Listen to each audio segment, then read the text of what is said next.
Vous, est-ce que vous êtes pasteur? Excusez-moi, si je peux vous poser la Je question. suis disciple du Christ. Ah, vous n'êtes pas pasteur. Et vous, vous êtes pasteur? Moi, je suis pasteur, monsieur. Selon quelle écriture?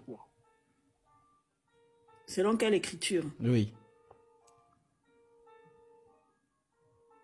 Vous pouvez être plus précis? Bah, vous êtes pasteur selon quelle écriture? Puisque nous sommes en tout cas nous sommes la continuité de l'Assemblée des Saints de Jérusalem. Et dans la continuité de l'Assemblée des Saints de Jérusalem, nous sommes fidèles à l'enseignement apostolique. Éphésiens 2:20, vous avez été édifiés sur le fondement des apôtres et des prophètes. C'est la même chose. Ok, maintenant montrez-moi selon les écritures apostoliques où la femme est pasteur.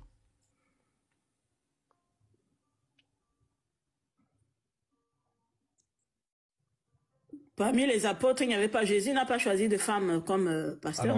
Alors, je vous pose donc la question, puisque nous avons donc hérité l'enseignement des apôtres sur la recommandation du Seigneur Jésus, Jean chapitre 17, verset 20. Je ne prie pas seulement pour eux, mais encore pour tous ceux qui croiront en moi par leurs paroles. Alors, les apôtres nous ont enseigné des paroles, ils nous ont donné des lettres, et nous sommes fondés sur ces lettres-là. Je vous ai cité ici 2 Thessaloniciens 2:15, ainsi donc frères, demeurez fermes. Et retenez les instructions que vous avez reçues, soit par notre parole, soit par notre lettre. Alors, selon les lettres apostoliques, est-ce que vous pouvez nous donner une écriture où la femme est pasteur?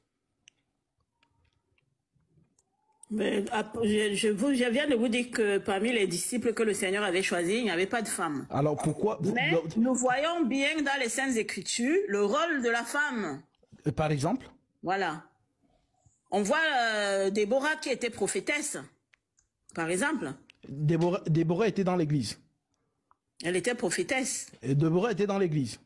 Mais je vous dis que Déborah était prophétesse. Déborah avait le don de prophétie. Le Seigneur n'a jamais mis les femmes de côté. Hein. S'il vous plaît. Le Seigneur n'a jamais mis les femmes de côté. Il y avait des femmes qui le suivaient aussi. Calmez-vous, allons-y doucement, doucement.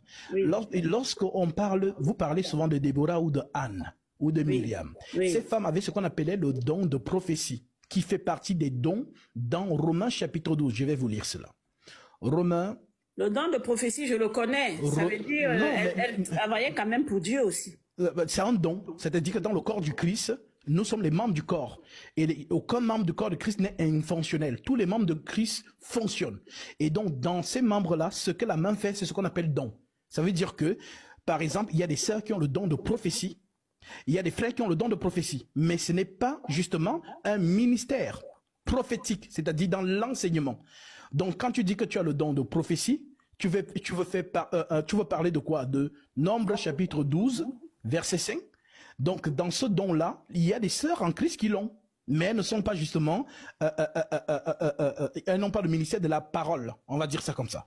Maintenant, c'est le pourquoi je voulais vous lire Romains chapitre 12, verset 6 qui vous dit: puisque nous avons donc des dons différents, selon la grâce qui nous a été accordée, que celui qui a le don de prophétie l'exerce selon l'analogie de la foi. Donc le don de prophétie, justement, c'est ce don-là que le Seigneur manifeste dans l'Église, justement, comme sentinelle, pour voir des choses dans le monde spirituel et l'annoncer justement à l'Assemblée des Saints. Comme le faisaient justement ceux qui avaient le don de prophétie. L'apôtre Paul, par exemple, avait le don de prophétie. Lorsqu'il prophétise en disant « Car il viendra un temps où les hommes ne supporteront pas la saine doctrine. Ayant la démangeaison d'entendre des choses agréables, ils se donneront une foule de docteurs selon leurs propres désirs, détourneront l'oreille de la vérité et se tourneront vers les fables. » Aujourd'hui, nous sommes dedans. Maintenant, c'est le pourquoi je vous pose la question conformément à l'enseignement de ces apôtres. Montrez-nous dans une assemblée où une femme a été pasteur. Je n'ai vu aucune église dans le... Mais je vois quand même le rôle, j'ai lu en parcourant toute la Bible, j'ai vu que les femmes ont été très actives.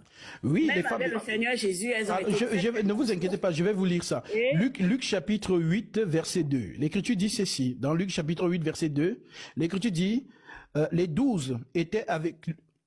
Ensuite, Jésus alla de ville en ville et de village en village, prêchant et annonçant la bonne nouvelle du royaume de Dieu. Les 12 étaient avec lui et quelques femmes qui avaient été guéries d'esprits malins et de maladies. Marie dite de Magdala, de laquelle étaient sortis 7 démons, Jeanne, femme de Sousa, intendant d'Hérode, Suzanne et plusieurs autres qui l'assistaient de leurs biens. Donc les femmes qui étaient là assistaient le Seigneur justement avec ses apôtres de leurs biens.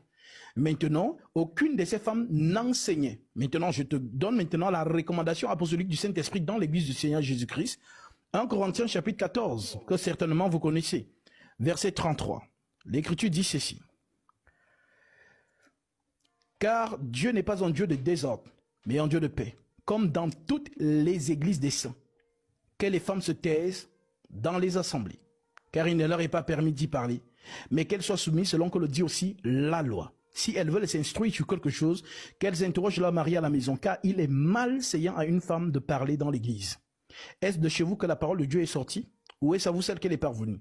Si quelqu'un croit être prophète ou inspiré, qu'il reconnaisse que ce que je vous écris est un commandement du Seigneur. Si quelqu'un l'ignore, qu'il l'ignore. Donc voilà ce que les apôtres prescrivent dans l'assemblée des saints. Les femmes, lorsque l'église, dans l'assemblée des saints, est justement rassemblée, les femmes n'ont pas le droit d'enseigner. Et la femme, justement, ne peut pas prendre autorité au milieu de cette réunion-là. Et je concilie cela avec 1 Timothée chapitre 2, que vous connaissez aussi certainement, verset 9, l'Écriture dit je veux que les femmes vêtues d'une manière décente, avec pudeur et modestie, ne se parlent ni de tresse, ni de paix, ni de tresse, ni d'or, ni de pelle, ni d'habits somptueux, mais qu'elles se parlent de bonnes œuvres comme il convient à des femmes qui font profession de servir Dieu. Que la femme écoute l'instruction en silence, avec une entière soumission. Je ne permets pas à la femme d'enseigner, ni de prendre autorité sur l'homme, mais qu'elle demeure dans le silence. Est-ce que, selon les deux écritures que je viens de lire, vous vous reconnaissez dedans? Je suis pasteur. Hein. Alors je vous pose la question. Est-ce que vous vous reconnaissez dans ces deux écritures? Ça, c'est les recommandations de l'apôtre, quoi. Mais donc, je n'ai pas vu une parole biblique où le Seigneur interdit aux femmes de... Ah, donc si je comprends bien, on n'écoute pas les apôtres, on écoute le Seigneur, c'est ça? C'est pas ce que je dis. Hein. Alors, vous dites, bon, alors, attendez, on va lire ce que le Seigneur lui dit. Jean chapitre 17, versets 19 à 20. Voici ce que le Seigneur dit. Je me sanctifie moi-même pour eux, parlant des 12, afin qu'eux aussi soient sanctifiés par la vérité. Et ce n'est pas pour eux seulement que je prie, mais encore pour tous ceux qui croiront en moi par leur parole. Maintenant, si tu veux croire au vrai Jésus-Christ, le Seigneur te recommande les 12 par leur parole. Maintenant, eux, ils t'ont prescrit, selon l'Esprit Saint, les deux écritures que je viens de te lire. Est-ce que tu obéis à ces écritures ou tu n'obéis pas? J'obéis à la sainte doctrine. Hein. Amen. Alors, la sainte doctrine, c'est, quand on parle de sainte doctrine, c'est notre capacité à mettre en pratique la parole.